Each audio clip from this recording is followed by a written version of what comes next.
The slap echoed across Red Mesa like thunder rolling through canyon walls, sharp enough to freeze Cherokee Bill in his tracks. The high desert sun blazed through the grimy window of Major's trading post, and Bill saw it happen clear as crystal. A man's hand struck a young woman across the face with the casual cruelty of someone swatting a horsefly. Her head snapped to the side, but she did not shed a tear. She simply straightened her spine, lifted her chin, and met brutality with a silence that carried more grace than most men ever possessed. Cherokee Bill's calloused fingers drifted toward the grip of his Remington before he even knew he was moving. 7 years of tracking outlaws had taught him to keep his head down and his business his own. But something about the woman's quiet strength struck a chord deep in his chest, painful and familiar. It reminded him of someone he had already lost, someone he could never bring back now. Their eyes met through the dusty glass. Her hazel gaze held pride, anguish, and 4 long years of torment buried deep beneath resolute courage. In that single heartbeat, Bill understood that turning away was impossible. Whether he wanted it or not, his path had just tangled with hers, and nothing would ever be the same. Cherokee Bill had stopped believing in second chances a long time ago. At 45, his face was a weathered map of every brutal mile since that hellish October night in Silver City. One dead horse thief, one desperate ride home, one cabin reduced to cinders, Mary and little Rebecca gone before he could pull them from the flames. Now he wandered from settlement to settlement, making his living with quick hands and a reputation forged in harsh justice. Folks called him Cherokee Bill, a name that opened doors by day and closed hearts by night. He had ridden into Red Mesa, chasing a $250 bounty on a cattle rustler named Vincent Hayes. But the sound of that slap drove every thought of bounty hunting from his mind. Inside the trading post, Penny Fowler crouched on the rough wooden floor, gathering shards from a shattered whiskey bottle. She moved the way someone moves when they have learned that even the smallest error can draw blood. At 21, she carried her Irish heritage with quiet dignity. Though her years under Jonathan Majors had carved deep shadows beneath her eyes, her spirit remained unbroken. Her lip was bleeding, her hands shook, her resolve did not. Majors loomed over her like a thunderhead. "Clumsy little fool," he snarled. "That bottle cost me $3. $3 you'll work off at 40 cents a week." Penny did not answer. She reached for another piece of glass, the silver locket at her throat catching the sunlight. It was the last thing her mother had ever given her. Bill pushed the door open. The bell chimed, and Majors turned with a sneer that froze halfway across his face when he saw the man filling the doorway. Bill stood tall, calm, and dangerous in the quiet way only seasoned men could be. His steel-gray eyes swept the room, taking in every detail: the raised hand, the woman's trembling fingers, the fear hanging in the air like smoke. "Problem here, mister?" Bill asked, his voice low and steady. Majors scoffed. "Just teaching my worker some manners." Bill's eyes returned to Penny. She stared back, her face bruised but her spirit intact. He saw courage flickering beneath the pain like a candle flame refusing to die. That evening, Bill sat in the Copper Star Saloon, nursing whiskey that tasted like regret. The whole town knew what Majors did to the woman, yet no one dared interfere. Sheriff Dawkins was in Majors' pocket. The town council was too frightened to cross a man with deep pockets and deeper connections. It was Martha Williams, the widow who ran the boarding house, who finally approached him. She eased into the chair across from him with a weary sigh. "You're thinking about that girl," she said. "I know that look. My husband used to wear it when he was about to do something brave enough to get him killed." Bill's jaw tightened. "Seems like someone ought to do something." "Jonathan Majors owns half this town," Martha warned, "and the sheriff, and anyone with a spine too soft to stand up straight." "Why hasn't anyone helped her?" Bill asked. Martha's eyes softened with shame. "Because she's Irish, because she's poor, because this town turns a blind eye when the person suffering doesn't look like them." but she's a good girl, too good for the life she's been given. Bill lay awake that night, the thin boarding house mattress creaking beneath him. He could not forget the look in Penny's eyes. Pain, yes, but something else too. Hope, the kind he hadn't seen in years. Hope for a life better than being beaten behind dusty trading post windows. At dawn, he headed into the Red Rock Canyon searching for Vincent Hayes. A drunk ranch hand had mentioned seeing the rustler camping near Major's back property. Bill found Hayes easily enough, but what he discovered behind the trading post chilled him deeper than the desert night wind. Major's wasn't just cruel. He was working with cattle thieves, hiding rustlers on his land and profiting from stolen herds. The man beating Penny was the same man spreading corruption through the veins of the entire town. Meanwhile, in the cramped room above the trading post, Penny tended her bruises alone. She touched her silver locket and whispered a prayer her mother had taught her long ago. A prayer for strength, a prayer for freedom. Then she looked out the window and saw Cherokee Bill walking toward town with the steady stride of a man who had finally made his choice. And whatever choice he had made was about to change both of their lives. High noon burned bright over Red Mesa when Cherokee Bill stepped into Major's trading post for the second time. But this time he did not come as a customer. He came with purpose. He came with a rustler tied over his horse. Proof that he had finished the job he came to town for. And he came ready to finish something else that had been building from the moment he saw Penny Fowler take a beating she didn't deserve. Penny stood behind the counter, arranging dry goods with careful, practiced movements. Her hands trembled, but her face remained calm as she watched Bill walk in. She had known men like Major's all her life. She had never known a man like Bill. Bill nodded once, then looked at Major's. "I hear you've got a worker who owes you a debt," he said, his voice steady and cold. "What's it to you?" Major snapped. "I'm buying her contract. Name your price." Penny froze. The entire trading post seemed to freeze with her. Majors puffed out his chest, trying to look bigger than he felt. "She ain't for sale." Bill took one slow step forward. "Everything's for sale.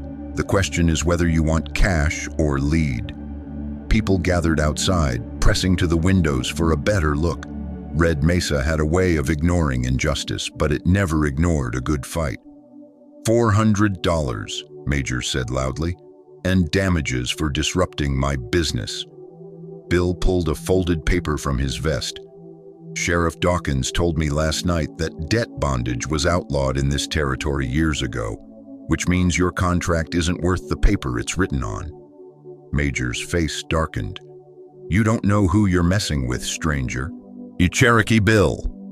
The name dropped into the room like a stone into a still pond. A few onlookers backed away from the window. Everyone in the territory knew that name. Before Majors could reach for his pistol, Bill already had his Remington pressed against the man's forehead. The room went silent except for Penny's quick breathing. "I wouldn't," Bill said. "I already sent word to the U.S. Marshal about your cattle operation. You make one wrong move and they won't need a trial." Then Penny stepped forward. She moved with the smooth grace of water over stone. She carried a small derringer in her hand, the kind a woman kept hidden until she had no choice left. "I don't need anyone to buy my freedom," she said. "I was never his property." Majors stepped back, fear flickering in his eyes. "This ends now," Bill said. "The woman walks free and gets her wages for the last 4 years. If you're listening right now, help me prove something wrong. My mother said I wouldn't even reach 100 subscribers, but I believe stories like this deserve to be heard. Help me show her that these tales matter. Please subscribe to my channel and let's keep breathing life into stories that were never meant to stay silent." Now, let's continue. 2 hours later, Red Mesa watched something it had never seen before. Penny Fowler riding out of town on a gentle sorrel mare, and Jonathan Majors standing on his porch with fury boiling in his face, while the sheriff pretended this was justice he had intended all along. Penny rode in silence beside Bill as the town disappeared behind them. The desert stretched wide ahead, open and endless. Still, she kept her guard up. She had known too many men who offered help with one hand and took something with the other. "You didn't have to do that," she said quietly. "Yes, I did," Bill answered. When she finally looked at him, she saw pain written across his face. Old pain, heavy pain, pain that had carved him into the hard man he was. "Why?" she asked. 7 years ago," he said, "I had a wife and daughter, Mary and Rebecca. I left them one night to chase a bounty. When I got back, the cabin was burned. They were gone. I told myself that some things can't be fixed. Some people can't be saved. Today, I decided to stop believing that." Something tightened in Penny's chest. No one had ever spoken to her with that kind of honesty. No one had ever looked at her with that kind of care. They camped under cottonwoods beside a cold mountain stream. Penny washed away the last dust of Major's trading post from her skin. Bill built a fire, pretending not to watch her, but failing each time she turned her head and caught his eye. She was beautiful in a way the frontier rarely allowed women to be, strong, scarred, and unbroken. "What happens when we reach Carson Valley?" she asked. "That's up to you," he said. "I'll see you to your family if that's where you want to be. If not, the territory is big enough for anyone willing to start over." "And you?" she asked. "Maybe I'll start over too," he said. "Depends if I find a reason." The fire crackled between them. The night wrapped around them like a blanket. Bill lay awake staring at the stars. Penny moved closer, her voice soft. "I used to dream of being held by someone who didn't see me as a burden." "You're not a burden," Bill said. "You're the first right thing I've found in 7 years." Penny rested against him as the fire burned low. For the first time in a long time, Bill felt something that wasn't grief. It wasn't anger, it was hope. Fragile, but alive. By morning, they reached the border of Carson Valley. Patrick O'Malley, the young man Penny had grown up with, stood waiting, his eyes narrowed at the sight of Bill. "Did he buy you?" Patrick asked sharply. "He freed me," Penny said. Patrick's jaw tightened, but he said nothing more. That evening, Bill found himself in the O'Malley family parlor, facing Penny's father and uncles. Sean O'Malley studied him with calm, steady eyes.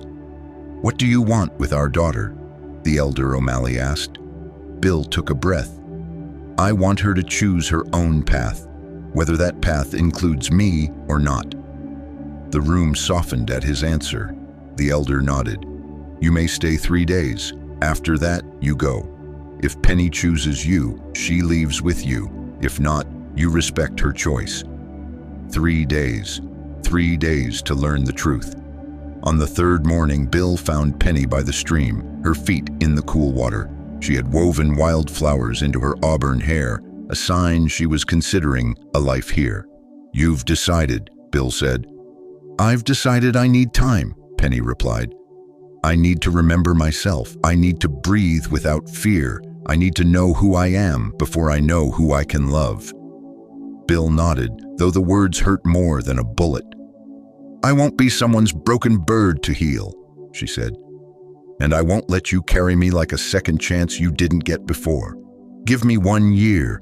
If what we feel is real, it will still be there." Bill said nothing. He simply held her hand until she let go. He rode out alone at sunrise. Penny watched from the hill, her heart torn between the past she came from and the future she wanted. 6 months later, she received a letter from Bill. No promises, no pressure, just an invitation. He had bought a small ranch near Santa Fe. If she ever wanted to see it, she would be welcome. Penny folded the letter and placed it beside her mother's locket. Spring wind brushed across her face. Somewhere deep inside, a choice began to take shape. Winter passed gently over the New Mexico desert, leaving behind clear blue skies and warm days that made the land feel alive again. Penny Fowler spent that time relearning the pieces of herself that had been buried under 4 years of fear. She helped neighboring families with sewing and cooking. She taught children to read in the small valley schoolhouse. She walked the riverbanks at dawn, letting the water wash away memories she no longer needed to carry. But even as she healed, one truth stayed close to her heart. Cherokee Bill had walked away without asking anything from her. He had given her freedom without strings. That kind of respect was rare in the world she had known. Each month she placed his single letter back into her leather satchel with her most treasured belongings. She never opened it again, but she felt its weight every time she carried it. A reminder, a promise, a question she was not yet ready to answer. 1 year later, on a warm spring morning, Penny stood on the hill overlooking Carson Valley. She closed her eyes as a soft breeze lifted the strands of her auburn hair. The wind felt different today. It carried direction. It carried courage. She saddled her mare, gathered her few belongings, and whispered a quiet goodbye to the land that had shaped her. It was time. The ride to Santa Fe took days, but Penny felt lighter with each mile. The farther she rode, the more she remembered the man who had stood between her and danger without asking for anything in return. A man who had carried grief but still chose to protect someone else. A man who gave her the space she needed, even when it cost him. Just past sundown on the 6th day, she reached a small valley where the fading light painted the world in shades of gold and soft blue. Below her, nestled against the foothills, stood a modest ranch with a wooden corral and a house that looked new but worn in all the right places. Smoke curled from the chimney. Horses grazed lazily beside the fence line. Cherokee Bill stepped out onto the porch at the sound of approaching hooves. For a moment, neither of them moved. Bill looked older, but not in the tired, hollow way she remembered. His shoulders were steadier. His eyes carried less weight. The grief was still there, but it had softened into something manageable, livable. Penny dismounted slowly. The moment her boots touched the earth, Bill stepped forward. Not fast, not desperate, just enough to show he was ready if she was. "I wasn't sure you'd come," he said quietly. "I wasn't sure either," she replied, "but the wind changed, and I listened." He smiled, and it was a smile she had never seen from him before. Gentle, hopeful, real. Bill guided her inside the house. It was simple and warm, with a wide hearth and shelves he had built by hand. On one shelf sat a small wooden box. Inside were a pair of tiny shoes and a locket, a memory of what he had lost. Penny noticed it, but she did not speak. Some grief deserved silence. "What made you build all this?" she asked. Bill looked out the window toward the corral. "I wanted a place that felt worth staying in, a place someone like you could walk into without fear." "And what if I chose not to come?" she asked. "Then it would have still been a good place," he said. "Just a quieter one."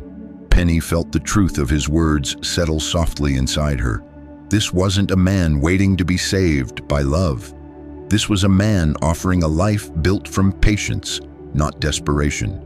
That evening, they walked through the field behind the house, the sky glowing with the last light of day.